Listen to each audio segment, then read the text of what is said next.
just hit page 400 of Stephen King's favorite book. Things are getting dark. Before we get there, here's Stephen King's favorite book, and here's what happened in the last 100 pages. First of all, this section gave us a lot of backstory for a lot of characters. From Captain Call's past relationship to Maggie to everyone's past as Texas Rangers. The first major scene was the wagon crash, which fell right on top of Lippy. So Gus and Call head into a nearby town to replace their wagon wheel. And since they used to protect this town, Gus gets all pissed when the barkeep doesn't recognize him, which was bad news for the barkeep. Shortly after they replace the wheel, they lose their cook Bolivar. He didn't die or anything, he just up and quit. So Call went back into town and recruited Poe Campo, whose recipes are eccentric but delicious. He also low-key implies that he killed his wife. Meanwhile, Lorena has been all alone. After Jake Spoon abandons her, she refuses the company of both Newt and Gus, a choice she will always regret. Because this is when Blue Duck came along and he played a trick on the outfit and then kidnapped Lorena. As much as I want Lorena to do this, things are looking dark. I swear, these Wild West books have way more horror in them than most horror books. I guess it sort of makes sense that Lonesome Dove is Stephen King's favorite book. And now I'm starting to catch some Blood Meridian vibes. Not because of the Storm of Crickets, which was just gross, but now we've got a serious competition for creepiest Wild West horror villain. This year's Judge Holden, the creepy horror villain from Blood Meridian. But Blue Duck from Lonesome Dove gives Judge Holden a run for his money. While the description of violence in Blood Meridian just goes on and on and on, the violence in Lonesome Dove feels like a direct punch to the throat. At this point, I can't really tell which book I like better. I just want to see Judge Holden and Blue Duck throw hands.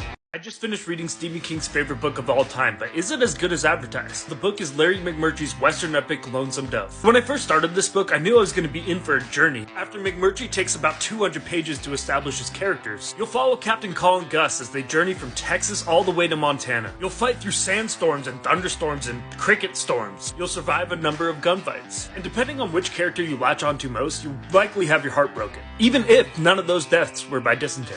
Shocking. This is a story of love and lost loves. It's a story of deep existential loneliness. For the titular Lonesome Dove, besides being a town, could be any one of these characters. But it's also a story of coping with the question of why we do anything. Why do we choose to prioritize things that only hurt us and separate us from those we love? Why are we all essentially pigs that will walk 3,000 miles just to be consumed?